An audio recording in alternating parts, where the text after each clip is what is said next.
Jungle.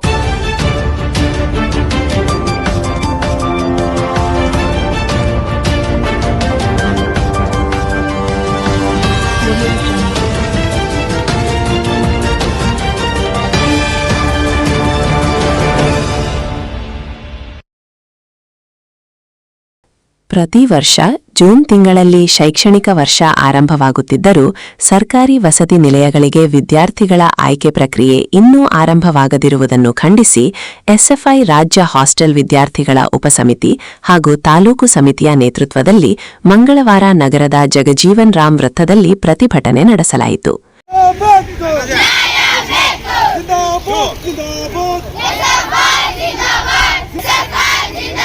ಹಾಸ್ಟೆಲ್ಗೆ ಅರ್ಜಿ ಹಾಕಿದ ಎಲ್ಲ ವಿದ್ಯಾರ್ಥಿಗಳಿಗೆ ಹಾಸ್ಟೆಲ್ ಸೌಲಭ್ಯ ಕಲ್ಪಿಸಲೇಬೇಕು. ಎಲ್ಲ ಹಾಸ್ಟೆಲ್ಗಳಿಗೆ ಮೂಲಭೂತ ಸೌಕರ್ಯ ಕೊಡಲೇಬೇಕು. ಕನಿಷ್ಠ 4500 ಮೂಲಭೂತ ಆಹಾರ ಭತ್ಯೆಯನ್ನು ಕೊಡಲೇಬೇಕು.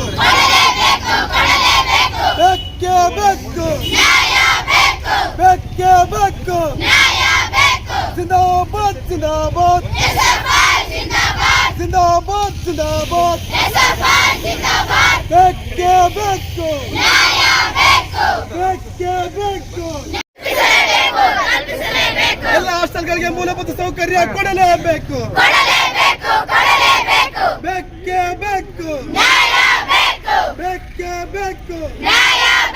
ಪ್ರತಿಭಟನೆಯನ್ನು ಉದ್ದೇಶಿಸಿ ಮಾತನಾಡಿದ ಎಸ್ಎಫ್ಐ ರಾಜ್ಯ ಹಾಸ್ಟೆಲ್ ವಿದ್ಯಾರ್ಥಿಗಳ ಉಪಸಮಿತಿಯ ರಾಜ್ಯಾಧ್ಯಕ್ಷ ಶಿವಪ್ಪ ಅಂಬ್ಲೀಕರ್, ಶಾಲಾ ಕಾಲೇಜುಗಳು ಆರಂಭವಾಗಿ 8 ದಿನಗಳು ಕಳೆದರೂ ಸಮಾಜ ಕಲ್ಯಾಣ ಇಲಾಖೆ, ಪರಿಶಿಷ್ಟ ಪಂಗಡಗಳ ಕಲ್ಯಾಣ ಇಲಾಖೆ, ಹಿಂದುಳಿದ ವರ್ಗಗಳ ಕಲ್ಯಾಣ ಇಲಾಖೆ ಹಾಗೂ ಅಲ್ಪಸಂಖ್ಯಾತರ ಕಲ್ಯಾಣ ಇಲಾಖೆಗಳ ವ್ಯಾಪ್ತಿಯ ವಸತಿ ನಿಲಯಗಳಿಗೆ ವಿದ್ಯಾರ್ಥಿಗಳ ಆಯ್ಕೆ ಪ್ರಕ್ರಿಯೆ ಪೂರ್ಣಗೊಂಡಿಲ್ಲ ಎಂದು ಆಕ್ಷೇಪ ವ್ಯಕ್ತಪಡಿಸಿದರು. ಗ್ರಾಮೀಣ ಪ್ರದೇಶಗಳಿಂದ ಶಿಕ್ಷಣಕ್ಕಾಗಿ ನಗರಗಳಿಗೆ ಆಗಮಿಸುವ ವಿದ್ಯಾರ್ಥಿಗಳು ವಸತಿ ಸೌಲಭ್ಯಗಳ ಕೊರತೆಯಿಂದ ಸಂಕಷ್ಟ ಅನುಭವಿಸುತ್ತಿದ್ದಾರೆ. ಆದ್ದರಿಂದ ಪ್ರತಿ ವರ್ಷ ಮೇ ತಿಂಗಳಲ್ಲಿಯೇ ವಸತಿ ನಿಲಯಗಳ ಪ್ರವೇಶಕ್ಕಾಗಿ ಅರ್ಜಿ ಆಹ್ವಾನಿಸಿ ಜೂನ್ ಆರಂಭದಲ್ಲಿ ವಿದ್ಯಾರ್ಥಿಗಳಿಗೆ ಪ್ರವೇಶ ಕಲ್ಪಿಸುವ ವ್ಯವಸ್ಥೆ ಸರ್ಕಾರ ಜಾರಿಗೆ ತರಬೇಕು ಎಂದು ಅವರು ಆಗ್ರಹಿಸಿದರು. ಉದ್ದೇಶ ಏನಂದ್ರೆ ಜೂನ್ ತಿಂಗಳ 1ನೇ ತಾರೀಕು ಶೈಕ್ಷಣಿಕ ವರ್ಷ ಪ್ರಾರಂಭ ಆಗುತ್ತೆ. ಪ್ರಾರಂಭ ಆಗುವ ಸಂದರ್ಭದಲ್ಲಿ ಪ್ರತಿಯೊಬ್ಬ ಹಾಸ್ಟೆಲ್ ವಿದ್ಯಾರ್ಥಿ ಸೀಟನ್ನು ಕೊಡಬೇಕು ಅಂತ. ಯಾಕಂದ್ರೆ ಇವಾಗ ಹಾಸ್ಟೆಲ್ ಸೀಟನ್ನು ಈಗ ಅಪ್ಲಿಕೇಶನ್ ಮಾಡುವ 2 ತಿಂಗಳಾದ್ಮೇಲೆ ಮತ್ತೆ ಹಾಸ್ಟೆಲ್ ಸೀಟ್ ಕೊಟ್ಟರೆ 2 ತಿಂಗಳು ಎಲ್ಲಿ ಹೋಗ್ಬೇಕು ವಿದ್ಯಾರ್ಥಿಗಳು. ಮತ್ತೆ ಕರ್ನಾಟಕದಲ್ಲಿ ಇವತ್ತು ಎಸ್ಎಫ್ಐ ಸಂಘಟನೆ ಇಡೀ ರಾಜ್ಯಾದ್ಯಂತ ಎಲ್ಲ ಜಿಲ್ಲೆ ಕೇಂದ್ರಗಳಲ್ಲಿ ತಾಲೂಕು ಕೇಂದ್ರ ಹೋರಾಟ ಮಾಡ್ತಿದ್ದೀವಿ. ಉದ್ದೇಶ ಏನಂದ್ರೆ ಇವತ್ತು ಮೆಟ್ರಿಕ್ ಪೂರ್ವ ಅಂತ 1750 ರೂಪಾಯಿ ತಿಂಗಳು ಕೊಡ್ತಾರೆ ವಿದ್ಯಾರ್ಥಿಗಳಿಗೆ. ಮೆಟ್ರಿಕ್ ನಂತರ ಅಂತ 1850 ರೂಪಾಯಿ ಮಾತ್ರ ಇವತ್ತು ಸರ್ಕಾರ ಕೊಡ್ತಾ ಇದೆ. ಇದು ಸಾಲದು.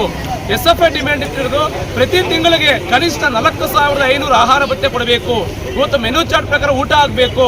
ಆದರೆ ಯಾವುದೂ ಕೂಡ ಹಾಸ್ಟೆಲ್ ಇವತ್ತು ಸರಿಯಾದ ಮೂಲಭೂತ ಸೌಕರ್ಯ ಇರಲಿಲ್ಲ.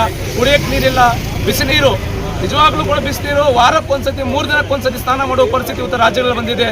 ಗ್ರಂಥಾಲಯ ಇಲ್ಲ, ಇವತ್ತು ಪುಸ್ತಕಗಳಿಲ್ಲ, ಗ್ರಂಥಾಲಯಗಳಿಲ್ಲ, ಇವತ್ತು ಸೆಕ್ಯೂರಿಟಿ ಗಾರ್ಡ್ಸ್ ಇಲ್ಲ, ಸರಿಯಾಗಿ ವಾರ್ಡನ್ಸ್ ಇಲ್ಲ, ಮತ್ತೆ ಹಾಸ್ಟೆಲಲ್ಲಿ ಸರಿಯಾದ ರುಚಿಯಾಗಿ ಊಟ ಕೊಡ್ತಾ ಇಲ್ಲ, ಮತ್ತೆ ಹಾಸ್ಟೆಲ್ನ ಶುಚಿ ಸಂಭ್ರಮ ಕಿಟ್ ಅಂತ ಕೊಡ್ತಾರೆ. ಅದರಲ್ಲಿ ಇವತ್ತು ರಾಜ್ಯ ಸರ್ಕಾರ ಇವತ್ತು ಹಗರಣ ಆಗಿದೆ, ಸರಿಯಾದ ಕ್ವಾಲಿಟಿ ಆಗಿರೋದನ್ನು ಕೊಡ್ತಾ ಇಲ್ಲ.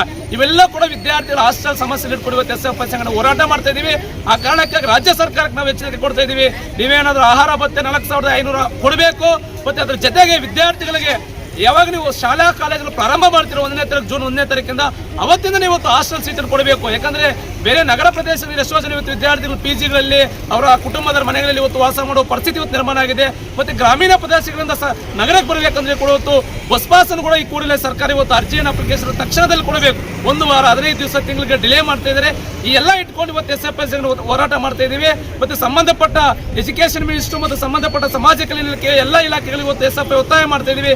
ನೀವೇನಾದ್ರೂ ಕೂಡ ಹಾಸ್ಟೆಲ್ ಸೀಟನ್ನ ಕೊಟ್ಟಿಲ್ಲ ಅಂದ್ರೆ ಇವತ್ತು ಬಹುತೇಕ ಗ್ರಾಮೀಣ ಪ್ರದೇಶದಿಂದ ಬಂದಿರೋ ವಿದ್ಯಾರ್ಥಿ ಹಾಸ್ಟೆಲ್ ಸಿಗ್ತಾ ಇಲ್ಲ. ಆ ಕಾರಣಕ್ಕಾಗಿ ಎಸ್ಎಫ್ಐ ಡಿಮ್ಯಾಂಡ್ ಮಾಡ್ತಾ ಇದ್ದೀವಿ. ಹಾಸ್ಟೆಲ್ ಅನ್ನು ಹೆಚ್ಚಾಗಿ ಮಂಜೂರು ಮಾಡಿ. ಹಿಂದೆ ಸಿದ್ದರಾಮಯ್ಯ ಸರ್ಕಾರ ಇದ್ದಾಗ ಎಸ್ಎಫ್ಐ ಸಂಘಟನೆ ಒಂದು ಮನವಿ ಪತ್ರ ಕೊಟ್ಟಿದ್ದ ತಕ್ಷಣ 150 ಹಾಸ್ಟೆಲ್ ಮಂಜೂರು ಮಾಡಬೇಕಂತ ಸಮಾಜ ಕಲ್ಯಾಣಕ್ಕೆ 60 ಹಾಸ್ಟೆಲ್ ಮಂಜೂರು ಮಾಡಿದ್ದೀವಿ. ಎಲ್ಲ ಒಬಿಸಿ, ಎಸ್ಸಿ, ಎಸ್ಟಿ, ಮೈನಾರಿಟಿ ಎಲ್ಲ ಹಾಸ್ಟೆಲ್ ಕೂಡ ಹೆಚ್ಚುವರಿಯಾಗಿ ಮಂಜೂರು ಮಾಡಬೇಕು. ಮತ್ತೆ ಹಾಸ್ಟೆಲ್ನ ವಿದ್ಯಾರ್ಥಿ ಮೂಲಭೂತ ಸೌಕರ್ಯಗಳು ಬಗೆಹರಿಸಬೇಕು ಅಂತ ಇವತ್ತು ಎಸ್ಎಫ್ಐ ನಾವು ರಾಜ್ಯಾದ್ಯಂತ ಹೋರಾಟ ಮಾಡ್ತಾ ಇದೀವಿ. ನೀವೇನಾದ್ರೂ ಹಾಸ್ಟೆಲ್ ವಿದ್ಯಾರ್ಥಿಗಳ ಸಮಸ್ಯೆ ಬಗೆಹರಿಸಿಲ್ಲ ಅಂದ್ರೆ ಮುಂದಿನ ದಿನದಲ್ಲಿ ಎಸ್ಎಫ್ಐ ಸಂಘಟನೆ ವಿಧಾನಸಭೆ ಚಳೋ ಮಾಡ್ತೀವಿ ಅಂತ ಇವತ್ತು ಎಸ್ಎಫ್ಐ ಸಂಘಟನೆ ಎಚ್ಚರಿಕೆ ಕೊಡ್ತಾ ಇದೆ. ಥ್ಯಾಂಕ್ ಯು ಸ್ನೇಹಿತರೆ. ಈ ಸಂದರ್ಭದಲ್ಲಿ ಮಾತನಾಡಿದ ಎಸ್ಎಫ್ಐ ಜಿಲ್ಲಾ ಅಧ್ಯಕ್ಷ ಶಿವಕುಮಾರ್, ಹಲವು ವಿದ್ಯಾರ್ಥಿ ವಸತಿ ನಿಲಯಗಳಲ್ಲಿ ಮೂಲಭೂತ ಸೌಲಭ್ಯಗಳ ಕೊರತೆ ಇದೆ ಎಂದು ಆರೋಪಿಸಿದರು.